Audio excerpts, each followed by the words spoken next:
Let's get some analysis of the FBI decision to not only ramp up this investigation, but to go public with it. Shannon Coffin is a former Justice Department Assistant Deputy Attorney General. That's not Shannon. That's Shannon. Under President George W. Bush, former legal counsel for Vice President Dick Cheney. Ron Hosko is president of the Law Enforcement Legal Defense Fund and former Assistant Director of the FBI. Thank you both for being there. We got it right. Shannon, what about this decision, how it's rolled out, and, what's behind it? Well, look, we know we were in a very abnormal situation from the beginning when Jim Comey decided to announce, that he decided there would be no prosecution, yet rolled out all the evidence against Hillary Clinton. Now he's come up with something, and Donald Trump may very well be right that there's something in there that made the FBI director look at this and say, oh no, I can't let that come out after the election. To preserve his own reputation, or what's left of it, he likely decided to roll that out now. But what's there, we don't know. We don't. But do you buy that this is just kind of making sure that nothing comes out after the election, and that he would actually move forward if there wasn't something, at least somebody looked and said, well, this is somewhat substantial? Yeah, I think the director is once again put in this position where he's going to try to thread a needle. He's walking on this treacherous, slippery path with snakes on both sides, all ready to inject venom unless they recognize a fellow snake. And Comey started down this path because Loretta Lynch disabled herself in her meeting with Bill Clinton. So she helped put him on this path of extraordinary transparency. Hence his testimony to Congress, hence his statement back in July. And here we are again, and if the FBI recovers this, what's supposed to be thousands of emails, they can't analyze that in a day. And I think it's Comey who's hanging out there who feels like he has the responsibility to Congress to tell them we have to reopen. Speaking of which, my interview with the Attorney General at the end of February, here's what I asked. What's most important is to follow the facts, follow the law, and come to an independent conclusion as to what may or may not have happened. You said that the independent investigators and agents will make the recommendation, but the decider of whether to go forward is you, right? Well, we'll see what evidence develops and what facts develop, and we'll follow those to their natural conclusion. Well, here's a senior DOJ official anonymously talking to the Washington Post. Director Comey understood our position. He heard it from justice leadership. It was conveyed to the FBI, and Comey made an independent decision to alert the Hill. He's operating independently of the Justice Department, and he knows it. But to Ron's point, Shannon, because of that meeting on the tarmac in Arizona, they didn't have any option. No, the Attorney General's credibility on this issue was blown out of the water.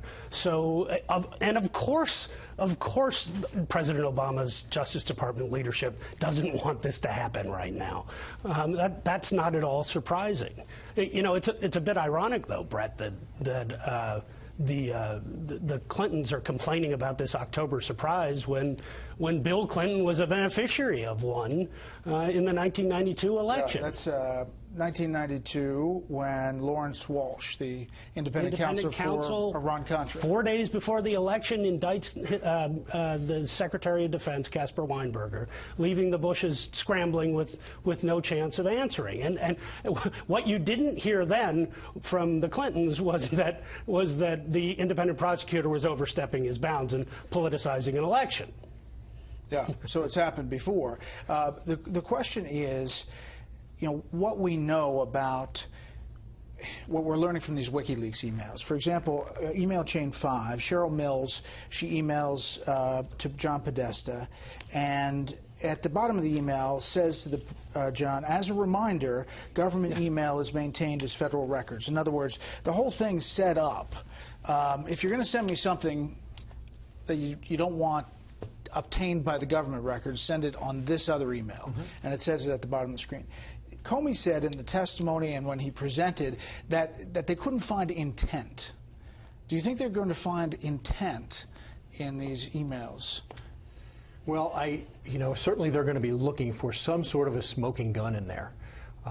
They're always looking for a smoking gun, because when you have people who are in this close of collaboration with each other, the likelihood of them flipping on that conversation that's just a private, unrecorded conversation is low. But when you hear the LA Times saying there's nothing, no emails to or from Hillary Clinton, first of all, I don't know how they know that, judging by our sources, but what do you think of that? I think that's way premature to know that. From what I'm hearing and what's been reported out there, we're talking about thousands and thousands of emails.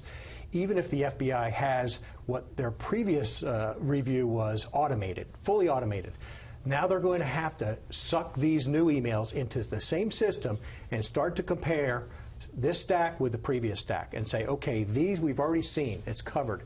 Now you have to look at everything you haven't seen and analyzed and sent to the intelligence community to say, do you say it's classified? Do you say it's classified? What do we have here that's new? Shannon, even if they don't find what we're talking about here, the smoking gun, you have this code, U.S. Code, 18 U.S. Code 2071, concealment, removal, or mutilation generally.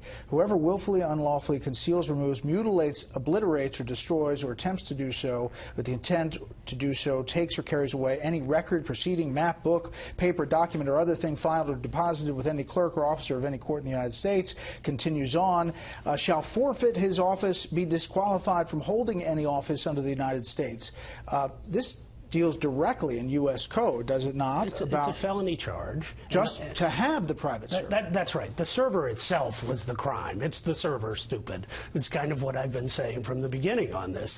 Forget about the classified information. It's Hillary Clinton setting up a server for the purpose of circumventing all of the federal records laws, and the email, Cheryl Mills' email that says, reminder, your official emails are preserved, which the negative implication is, so send it on the side.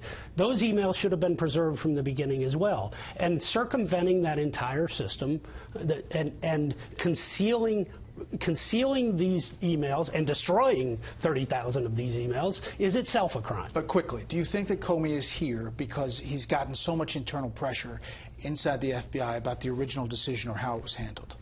I think there is internal pressure. I think there is internal dissent. I don't think it is on a wide scale.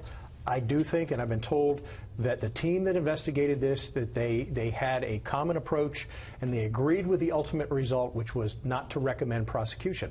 But I think there are louder and louder voices of dissent, including from retired agents groups that I participate in, because of how he went out in front of this.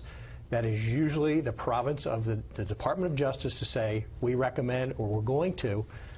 But again, we go back to Loretta Lynch shooting her foot off in a meeting with Bill Clinton and making this look more political than it should have, hence Comey into the breach. And Donald Trump using it at every speech. Ron, Shannon, thank you very much. Thank you.